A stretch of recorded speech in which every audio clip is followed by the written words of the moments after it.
Y'all know I don't tell no stories. So I made some money off my business. I'm out here in LA, right? So I'm like, let me go treat myself. I go to Louis Vuitton. So I met this random man. He was like, get whatever you want. So you know how men just be lying. But of course I had my own money. I had a purse full of money. So make a long story short, I got whatever I wanted, y'all. And I didn't even get his name or number. Like, how do I let a trick like that bypass me? But he ain't tricking if he got it. Y'all ended up spending like $9,000. And I didn't get his number. Like, I'm so sad. If you see this TikTok, please, please, please give me a call. In the words of Kevin Samuels, you can't make this shit up. This guy, literally a stranger, spent $9,000 on a stranger. Do you know how much it takes to make $9,000 for the average person, bro?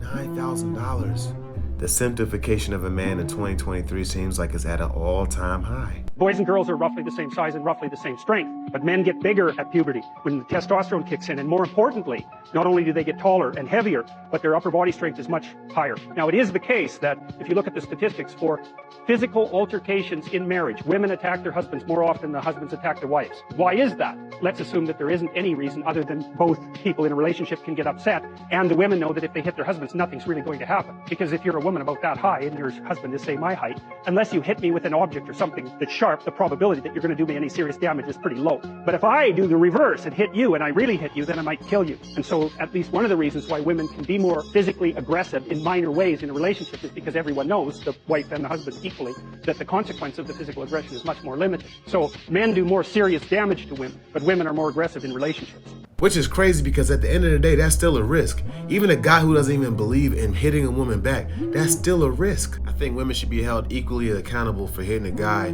because you're provoking a man. Why do men pursue you and then the energy just fizzles out? Well, the answer is simple. Because they got to know you. They might have been attracted to you physically, but once they got to know your personality, it just felt like you weren't a fit. Ladies, we have to stop demonizing men for doing what they're supposed to be doing while dating, which is determining if you're a good match for them. She's right, but rejection don't feel good to anybody. That's why females be acting so salty when you reject them. And then they try to say things to insult you like, oh, you must not like women or some crazy stuff like that. Nah, I just don't like you. You don't get anything. You just did the most legally significant thing you're ever going to do other than die. And no one has explained any of it to you. People come into my office and they go, well, my retirement account, that's in my name. And I'm like, yeah, it doesn't matter. It's in your name. Okay. Was it acquired during the marriage? Okay. She's got half of it. Well, I have this bank account, but it's in my sole name. It's money that I inherited from my mom. I'm like, okay. And it's in your name. Yeah. But you inherited that money during the marriage. And did you put money that you earned during the marriage in that account also? Yeah. Okay. That's commingled and transmuted. That's now marital property. So they don't know that. Why? Because no one tells them that when they're getting married. All it is, you spend more time talking about the cake than you do talking about the fact that you just opted out of the title system. In all these fairy tale Disney movies, I wish they had a Disney movie where somebody actually got divorced and the woman, the princess, took half of the guy's money. Like I wish there was a Disney movie like that to teach us the reality, bruh. Bro, y'all, it's a dirty game out here, bro. It's a dirty game. Before we start, if you're a dude and you be sending girls money that you have not cracked yet, stop doing that. So my homegirl needed a ride to work, so I'm like, all right, cool, I'll take her to work. So we on the way, right? And we see a car. And let me tell you, this car looked like it hasn't been touched in years. Like it's abandoned, like it's been there forever. And she like, hey, pull over. I'm like, okay, all right. So at this point, I'm watching this girl walk around the car a couple times in a row. And I'm like, I'm confused. I'm like, what is she doing? So she come back in and I asked her, I'm like, what were you doing? She was like, oh, I had to take a picture of one of the tires. She sent that picture of the tire on that car to a dude and was like, look what happened while I was on my way to work. OMG, I hate my life, blah, blah, blah, right? Bro sends her $300 talking about, I hope this covers everything. That's tough. Y'all getting finessed. So I start asking questions because I'm curious. I'm like, so how do you know Buddy? And she like, he hit me up on Instagram and he looked like he had money. So I just hit him with a trick my mom taught me. Her mom taught her. Her mom taught her. Now, has he hit? Probably. But if he hasn't, all I can do is pray for Buddy. All I can do is pray for Buddy. My dad told me he used to sit around his aunts and his sisters and hear how his aunts used to give his sisters the game on how to finesse men. This is something that's actually commonly practiced amongst women, and they teach the younger generations of women on how to finesse men and how to get what you want out of men. And the sad part is, if you still getting finessed today in 2023 with all the resources out here on how to not get finessed, like for example, my channel primarily teaches on female nature, female psychology, and how to interact with that female nature and female psychology. And there's a lot of other channels, great channels, that teach you how to not get finessed by women.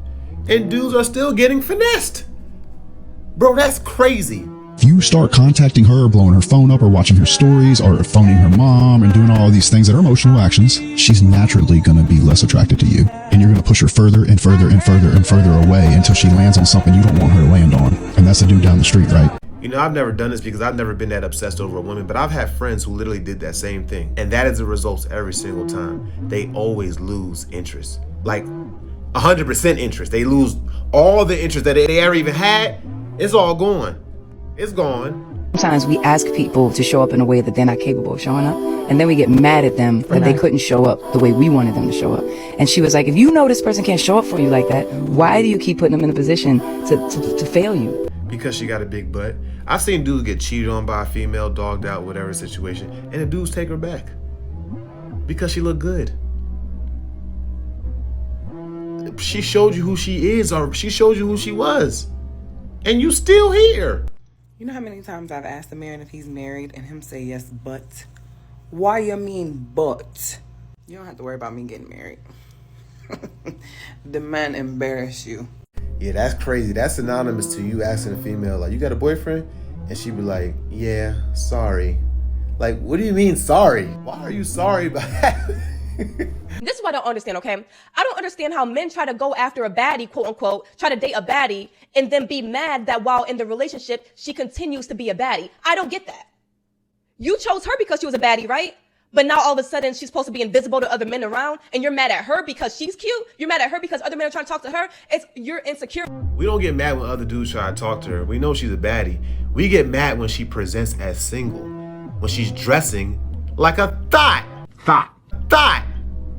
That's what we get mad at. We know dudes gonna try to holler, dudes gonna do what dudes do. But if she's presenting as single, that's a problem. I went on a date the other day, and it seemed like the whole thing was going really well. It was a cute restaurant. The guy, I thought he was cute, he was polite, he was a gentleman. And then there came this one moment where one of the waitresses came up to us, and she was like, girl, you are so cute. You act like a fairy princess. Like, you're the prettiest girl I've ever seen. Like, she just kept going on and on and on. And I was really flattered, but like I was also a little embarrassed because like she was really pretty herself and she just kept complimenting me and I didn't know how to react. So I just kept saying thank you. And his face changed. And I was just like, like, because usually if someone's complimenting me, I'll just say thank you. I won't think about it too much. But like the face change in him made me feel like I shouldn't have received that compliment. And there came a moment on the date when he was like, oh, let's just walk around for a bit, walk off the food. And I was like, okay, because I did want to spend like 10 more minutes on the date. And he literally said with his mouth, he was like, oh, the way people are looking at you makes me feel so powerful being next to you. Like everyone's probably thinking he's such a lucky guy. And the moment that my car came for me to go home on an Uber, his face dropped. Like I was like, what the hell? That's kind of scary. And from that moment, I was like, oh, this date did not go as he probably expected it to. I didn't know if he expected intimacy. I didn't know what he expected. But the face drop is the first time I realized, like, men will really hate you. Men will really hate you for taking up too much space. All right, first of all, number one, that guy was pretty weird. I ain't gonna lie to you. You know what I'm saying? But second of all, he probably hated you because he spent all that money on you and you went home. I mean, I'm just being real. That's probably why he hated you. I'm not saying he should have hated you, but he was a weird guy. This is the point I'm making about y'all females. Y'all just be going on dates with random dudes because you think he looks good. Don't know if he's crazy or not. Just be going out there just willy-nilly. Y'all don't tell y'all brothers. Y'all don't tell y'all dads. Y'all just be going on dates with random men and don't nobody know who you with. Guy was a certified weirdo. I'm glad you made it out. If there's anything that social media has taught me, it's that people don't actually have like intellectual thoughts. Like they don't formulate intellectual thoughts. They don't like research. They don't pay attention to their world. They don't read. They don't become like educated. They're not interested in anything other than their own personal experience. And I realize now that people's form of intellect is to basically project their emotional experiences of a situation onto someone. And that's not intellect. That's you just using your trauma and your emotional experiences. And the sad part is the majority of answers that you need is at your fingertips on your phone by just searching for it. And majority of people won't even do that. So yeah, you can get guys sliding in your DM. You can get guys telling you look good. You can get guys that want to sleep with you. How many of these people actually get guys that want to stay with you, right? That are not in somebody else's DM. The same way that you found him is the same way he's going to find somebody else, because we are increasingly becoming a part of a society that's ADHD. You want to know why our grandparents stayed together? Because they weren't looking at ass cheeks all day on Instagram and refreshing it and going, oh, well, that girl looks younger, that girl looks better, that girl's face tuned, you know, and I think that is what these young women that they're following are telling them. You've got 13-year-olds getting lip injections, right? Because they want to look like Kylie Jenner. Again, not a shot to Kylie Jenner, but what society have we created that ever made Kylie Jenner feel like she had to go out and buy those lips, that she had to contour her entire face and change her entire body? Yeah, one of the best ways to improve your mental health is get off of social media, get in the gym, go outside and get some sun, go interact with people in real life, and get off your daggone phone. If you ain't making money on your phone, I mean, why you on your phone so much? The comparison to all the people on the internet is literally making you miserable. Don't be miserable. Have a great day.